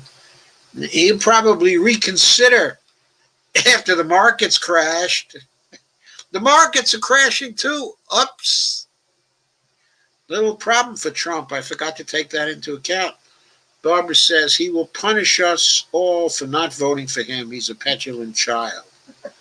He's not a child. He's a vengeful, revengeful, evil adult. Bonnie says, can proxy votes be used if someone, K, is not available in the Senate? No. Deborah Wilson says, we're so screwed. This is what Hillary gave us, and no, she was never the lesser evil.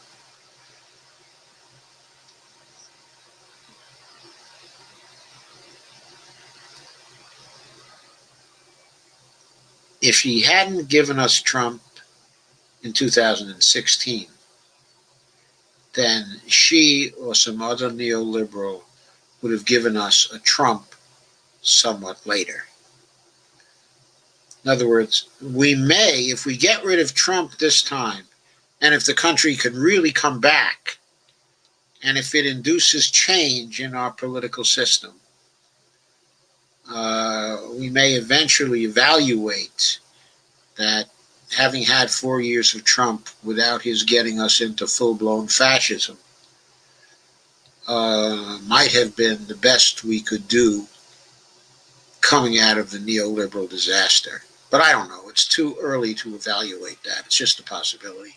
Mm-hmm. Carmen Muniz says, don't make excuses for that psychopath. Huh?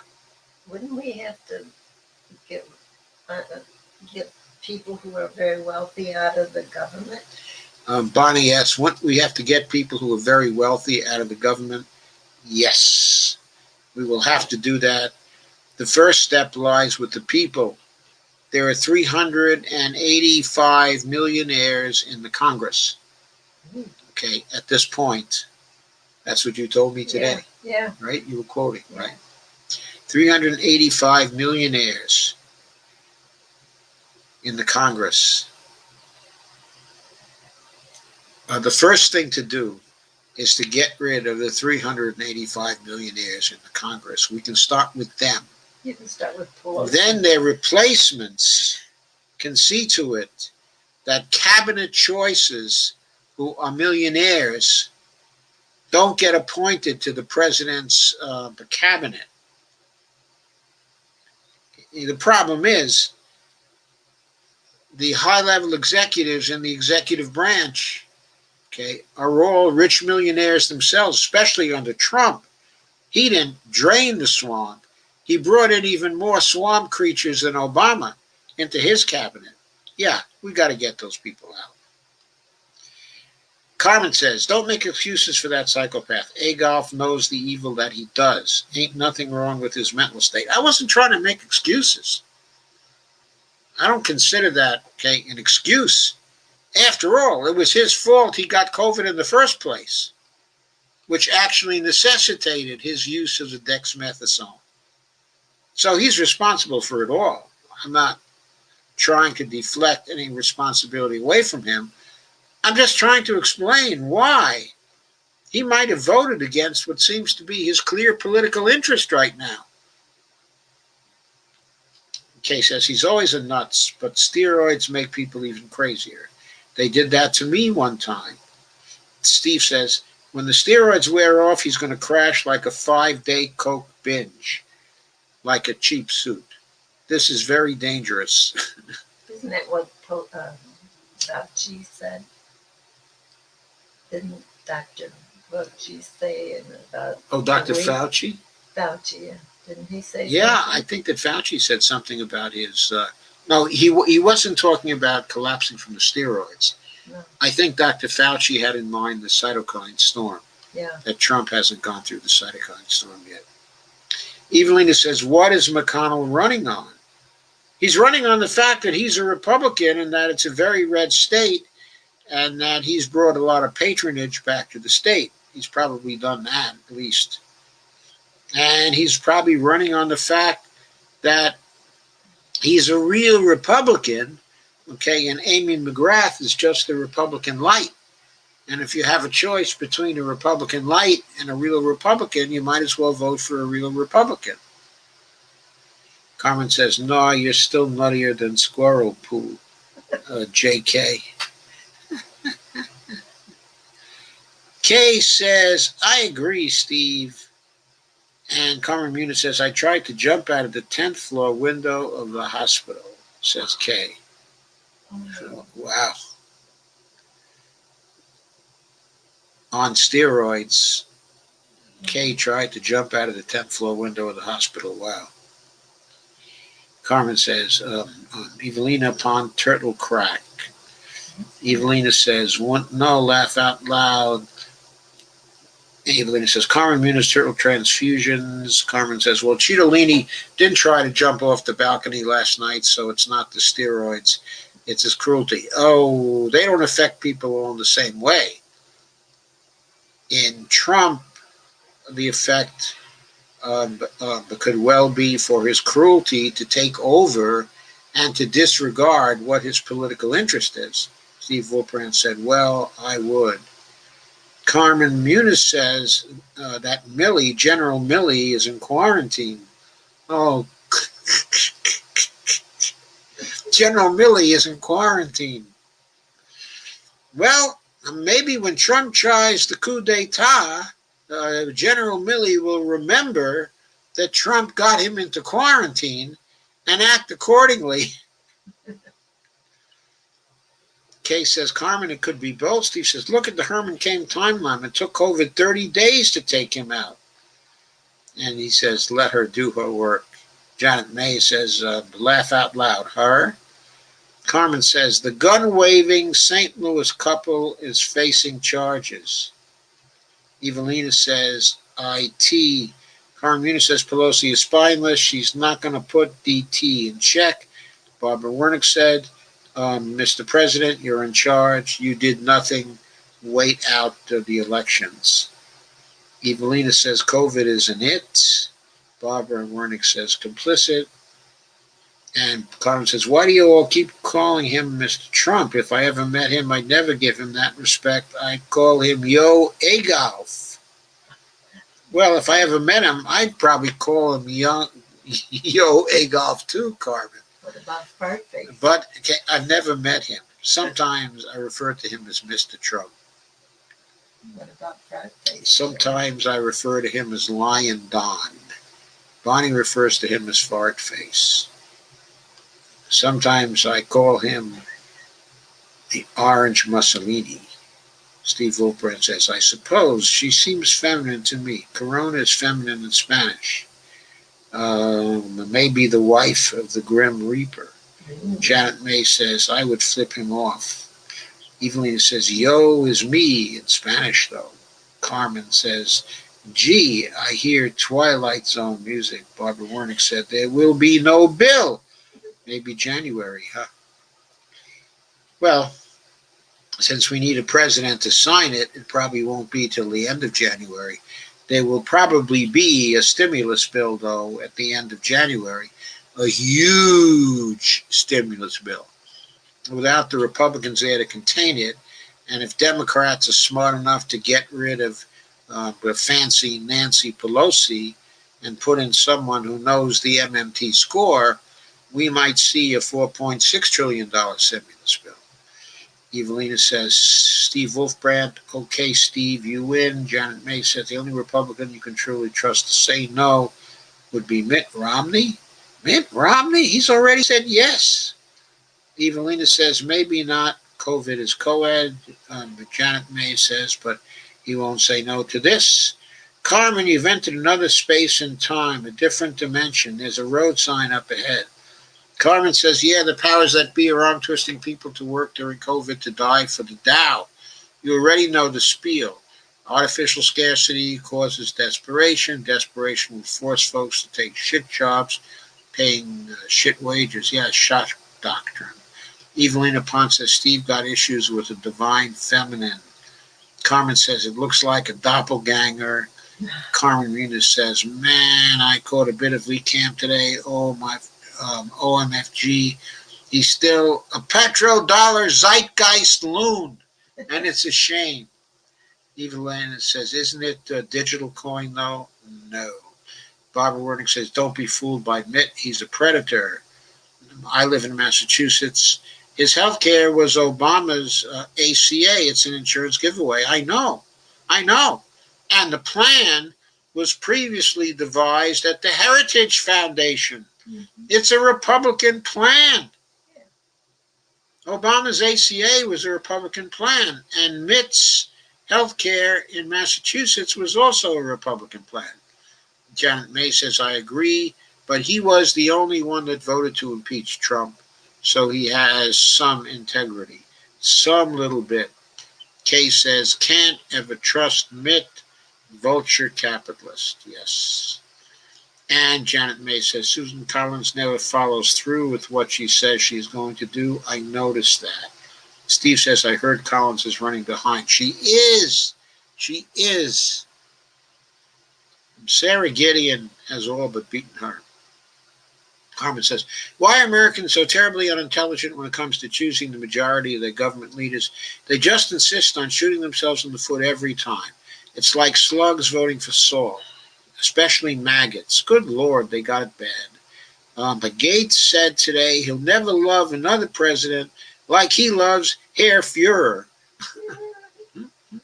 Kay says, I agree, Joe Booker is great. Carmen says, I hope that Mitch gets the air aids. Steve Wolfman says, I'm pulling for Paula Jean, the coal miner's daughter. I send money and share.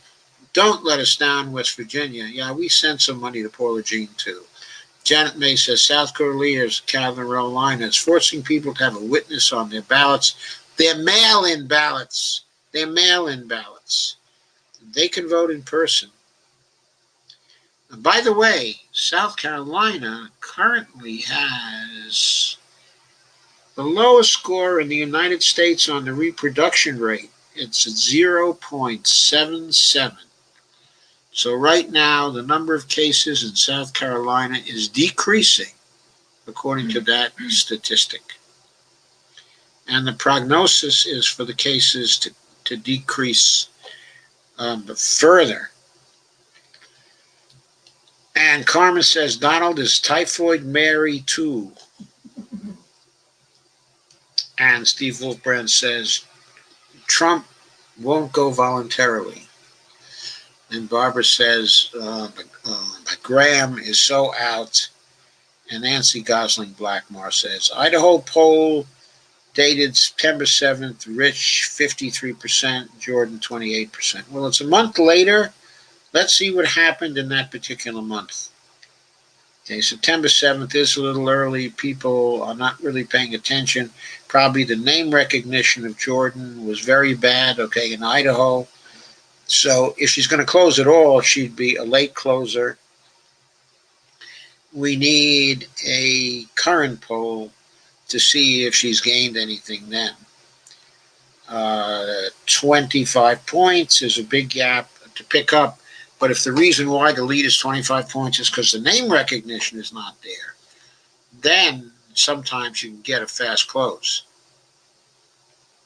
Janet May says, I agree it's going to be dangerous between November 3rd and the inauguration. Yeah, we've all been waiting for that and preparing for it in various ways. Barbara Wernick says he wants to hurt people who voted against him. And Steve says, donate to Paula Jean Swearingen. Janet May says we have to be concerned about electoral fraud.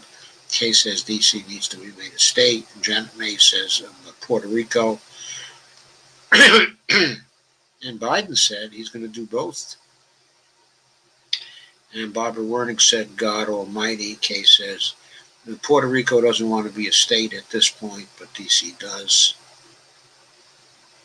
Well, Puerto Rico is going to get to vote on that, I think, if they want to. So we'll see if they want to be a state or not. Kay says, I hope we win the Senate. Steve says, nah, Doc, they won't try the impeachment thing again. I know they won't try it again, but we have to call for it. We have to pressure. How many times do I have to say, you don't ask, you don't get. You never get. If you keep asking, sometimes you get. The Republicans know that. We like to be cynical. We like to say, nah, it's never going to happen. But the Republicans always ask for the most impossible things. They don't always get the most impossible things.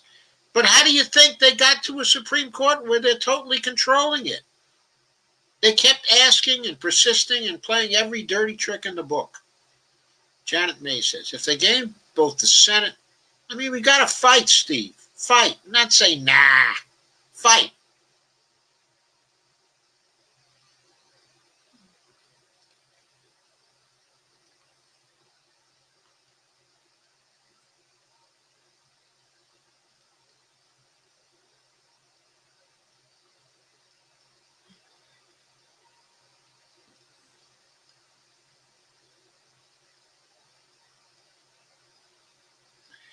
Janet May says, if they gain both the Senate and the House, they need to take advantage of it, unlike Obama did not when he had both for 2 years. Yeah, that's why he had both for only 2 years, because he didn't take advantage of it. If he had passed a decent recovery bill, one twice the size of what he had passed, and if he had passed the Medicare for All bill, he would have had the Senate and the House for the next 2 years also. And then he would have had the Senate and the House for the next 2 years after that. Can't say what would have happened in his last 2 years. That depends on what else he would have done. But he could have started the Green Revolution in his second 2 years if he had passed those other bills in his first 2 years. Barbara Wernick said, right, Dems and Re. And Re? And Carmen Muniz said, how is it not treasonous? Carmen Muniz says, okay, it's genocide. Well, genocide has to be deliberate. I don't know if he was trying to kill every American. Janet May says, informative. Steve Wolfbrand said, after November 3rd, massive civil unrest, martial law, civil war at worst. We resonate, Dr. Joe. We don't enjoy it. Yeah. Kate says, Bernie says if they win the House, Senate, and White House, he will be the leader of the healthcare community. Well, maybe he will. Hopefully he will, but he still has to persuade Joe Biden to pass a Medicare for All bill. And Steve Wolfbrand said the vice presidential debate is tomorrow, Doc. Oh, thank you. I thought I was competing with that. I'm glad I wasn't. Evelina says, you may not be exaggerating, Steve. Carmen says, Agolf posted a columnist address on Twitter today, but Twitter yanked it down. He's getting bold and needs his ass kicked. Oh, so Agolf doxed a columnist? Carmen says, hi, Barney, are you near? Hi. Steve Wolfbrand said, it's the roids talking. Janet May says, Trump's base are dangerous. Evelyn says, I agree, Janet, but we're all vulnerable at this stage. And Carmen says, Russia sent boatloads of vaccines to Venezuela. So apparently there is a vaccine. There is a Russian vaccine, but it hasn't been thoroughly tested, and Venezuela is taking a chance. The Russians are taking a chance. But I'm not here to say that it's not going to be a good vaccine. I don't know. I just think the Russians don't know, and the Venezuelans don't know. And Kay says it's not a very well-tested vaccine, though, Carmen Muniz. And Evelyn says several vaccines are being tested right now, third stage. Yeah, there are a lot of them right now. What's the total number of White House infected? Last I heard, it was 18 plus some housekeepers and Secret Service. I think I heard it's something like 25 to 30, but including some military people who have gone to the White House, like Milley, I don't know if he's been infected. He's in quarantine right now. He's in isolation. Carmen Muniz says, I need to borrow Barney's slippers to slap Adolf across the head and say, oops, you could have had a V8. Evelina says, last stage, I believe. Same in Cuba. Yeah, it is. It is in the last stage. Okay, are the Cubans taking the Russian vaccine? I thought they were developing one themselves. Or maybe they have a vaccine that's in the last stage. They were using the interferon to contain the fatalities, and according to their statistics, they've also been very successful. They have a fairly low number of deaths. I'm not going to look up the figure now, but I think it's something like 20 to 25 deaths per million. It's a very good figure. Steve said, I ain't taking that shit until a lot of other people take it. Yeah, I kind of feel the same way. I would not immediately trust it. We would rather continue to isolate as much as we can and be careful and wear our masks until the data is really out there about what's going on with the vaccine. Of course, we'd have to get rid of Trump in order to find out what the real data is, because he'll be trying to fake the statistics from the start so as to hide any bad news from people. Evelina says Steve Wolfbrand scientists and military were tested.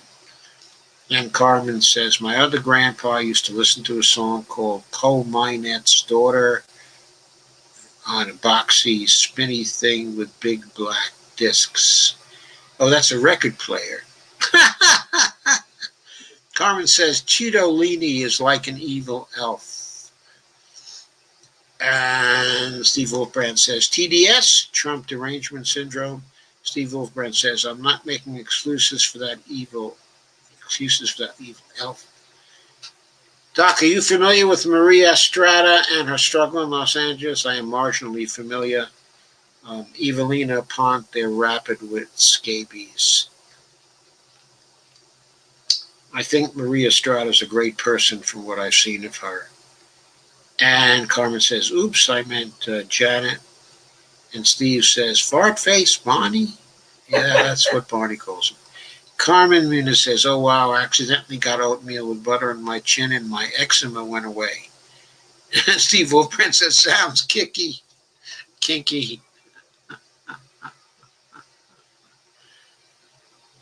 How would happen? Sounds kiki. And Carmen says, rabies, damn autocorrect. Carmen says, Steve Wolfbrand, you little freakazoid. And Steve Wolfbrand said, Amy, any Lawrence Steiner fans here? I like Lawrence Steiner.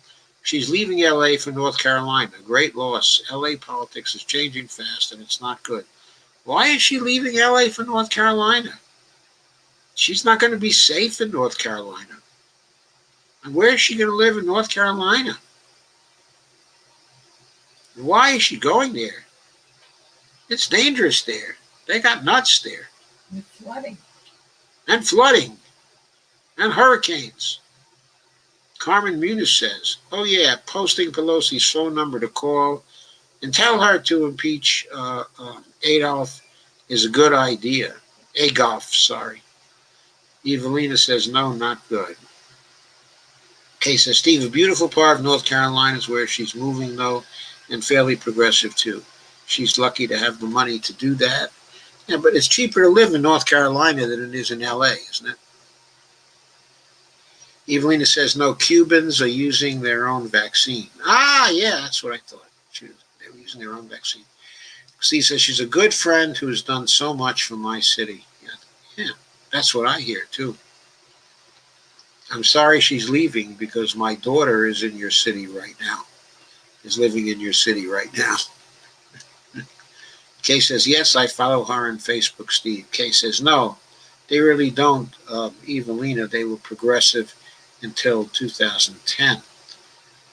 Kay says she's moving to Asheville, North Carolina. Ah, yeah.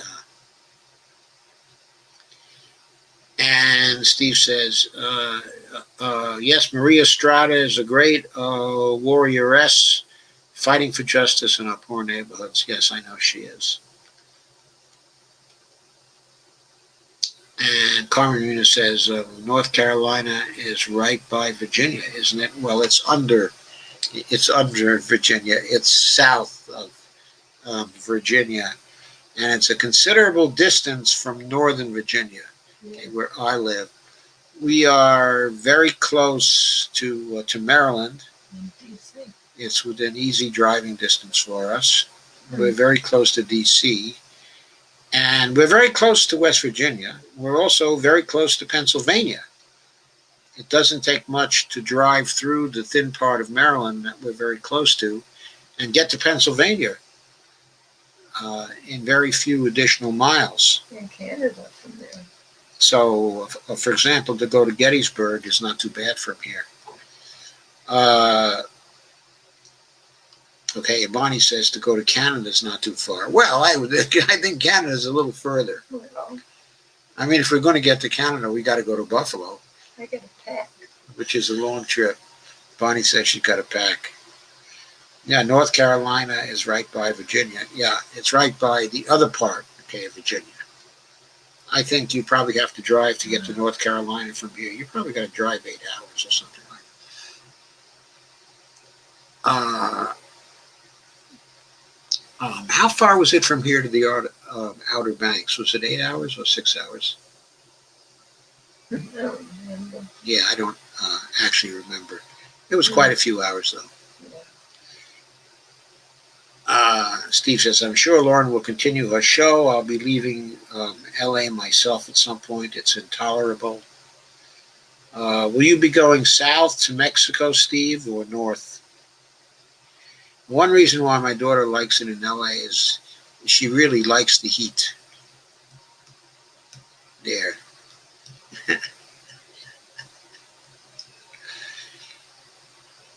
Anyway, Carmen says, why Russia got that chemistry thing down packed? Yeah, but Russia doesn't have the medical thing down packed. That's the problem.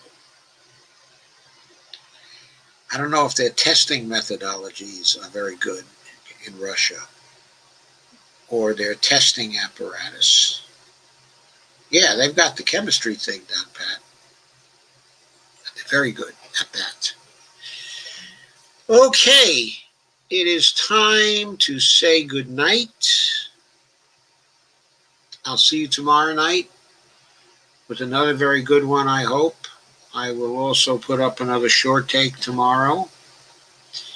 So, I wish you all a very happy evening in spite of the very bad news about the stimulus bill. It is very bad news, and a lot of people are going to suffer because of it. But who knows? Trump may change his mind, okay, in just another day. He can always tell people it was the dexamethasone talking, not him. So, Okay. anyway, good night and sleep tight. Steve Wolfbrand says, I spent my whole life here. It was wonderful. I'll be going south. My Spanish is fluent. Well, hasta la vista then, Steve. And buenas noches.